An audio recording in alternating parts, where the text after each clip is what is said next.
ને લઈને વાલીઓમાં ચિંતા જોવા મળી રહી છે। લુણાવાડાના જયશ્રીનગર નજીક 3 બાળકો જીબીએસની ઝપેટમાં। આદર્શ શાળામાં 5 થી વધુ બાળકોમાં લક્ષણો દેખાયા તો ધોરણ 3ના વિદ્યાર્થી દેવરાજ મછારના મોતથી ચિંતા વધી છે। છેલ્લા 1 અઠવાડિયાથી બાળકોમાં આ રોગના લક્ષણો દેખાતા ભયનો માહોલ જોવા મળી રહ્યો છે। કેટલાક શિક્ષકોમાં પણ જીબીએસના લક્ષણો હોવાનો દાવો કરવામાં આવી રહ્યો છે। વાલીઓએ બાળકોનું યોગ્ય ટેસ્ટિંગ કરાવવા આરોગ્ય વિભાગ સમક્ષ રજૂઆત કરવામાં આવી।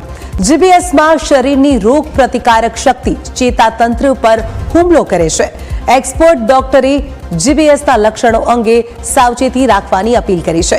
આરોગ્ય તંત્ર અને નગરપાલિકા વહેલી તકે કામગીરી કરે તેવી વાલીઓ દ્વારા માંગ કરવામાં આવી છે। તો આ શંકાસ્પદ બીમારી અને તેને લઈ ભયનો માહોલ ફેલાયો છે। થયું હોય જેમ કે ઝાડા છે અથવા અન્ય બીજી કોઈ પણ વાયરસને લગતી બીમારીના કારણે ઇન્ફેક્શન લાગ્યાના જનરલી 3 દિવસથી લઈ અને 7 અઠવાડિયા સુધીમાં લાગતું એક રોગ પ્રતિકારક શક્તિ હોય। જનરલી આપણા બોડીની અંદર ચેતાતંત્ર હોય અને આપણી રોગ પ્રતિકારક શક્તિની ચેતાતંત્ર પર થતી અસરના કારણે આ જીબીએસ નામની બીમારી થતી હોય છે। આપણા ઘરની આજુબાજુ થતી ગંદકીને આપણે બને ત્યાં સુધી દૂર કરવાનો કોશિશ પૂરી કરવાની અને બહાર જઈ અને જે જંક ફૂડ છે કે ખરાબ જમવાનું હોય એ બધું ખાવાનું આપણે ટાળવું જોઈએ। તો મહીસાગરમાં જીબીએસને લઈ વાલીઓ ચિંતામાં મુકાયા છે। લુણાવાડાના જયશ્રીનગર નજીક 3 બાળકો આ બીમારીની ઝપેટમાં આવ્યા તો આદર્શ શાળામાં 5 થી પણ વધુ બાળકોમાં આ બીમારીના લક્ષણો જોવા મળી રહ્યા છે।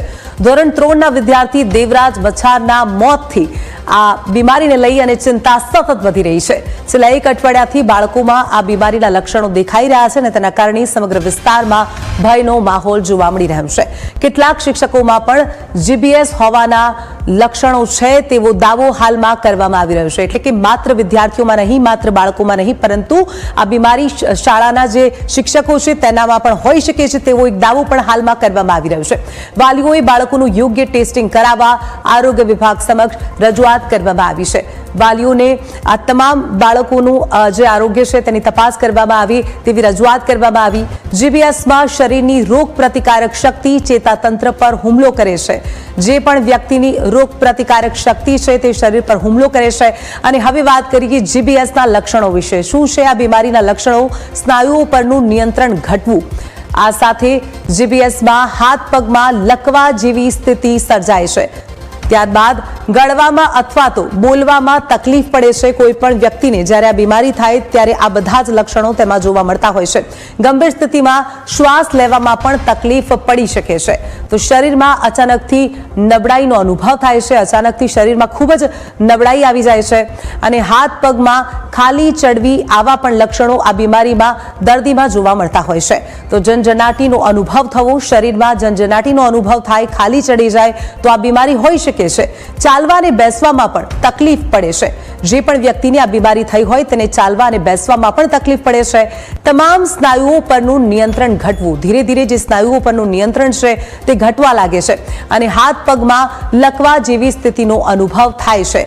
વ્યક્તિને ભોજન ગળવામાં અથવા તો પછી બોલવામાં પણ તકલીફ પડી શકે છે। આ તમામ લક્ષણો હાલમાં આ બીમારીના સામે આવી રહ્યા છે અને આ બીમારીને લઈ વાલીઓમાં ભયનો માહોલ ફેલાયો છે। કારણ કે 5 જેવા બાળકો છે જેમાં આ બીમારીના લક્ષણો જોવા મળી રહ્યા છે। ખાસ કરીને આદર્શ શાળામાં 5 થી વધુ બાળકોમાં આ બીમારીના લક્ષણો જોવા મળતા ભયનો માહોલ ફેલાયો છે। તો મહીસાગરથી સમાચાર સામે આવી રહ્યા છે। મહીસાગરમાં જીબીએસ નામની બીમારીને લઈ વાલીઓમાં ભારે ચિંતા જોવા મળી રહી છે। લુણાવાડાના જયશ્રીનગર નજીક 3 બાળકો જીબીએસની ઝપેટમાં આવ્યા છે।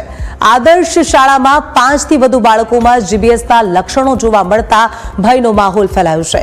સાથે જ ધોરણ 3માં અભ્યાસ કરતા વિદ્યાર્થી દેવરાજ મછારનું જીબીએસના કારણે મોત થયું અને જેના કારણે વાલીઓમાં ચિંતાનું પ્રમાણ વધ્યું છે। ધોરણ 3માં અભ્યાસ કરતો એક વિદ્યાર્થી આ બીમારીના કારણે મોતને ભેટ્યો છે। એક વિદ્યાર્થીનું મોત થયું છે અને મોત થતા આ બીમારીને લઈ સૌ કોઈમાં ભયનો માહોલ જોવા મળી રહ્યો છે। તો છેલ્લા 1 અઠવાડિયાથી બાળકોમાં સતત આ બીમારીના લક્ષણો વધતા જઈ રહ્યા છે અને બાળકોમાં આ લક્ષણો દેખાતા ભયનો માહોલ છે।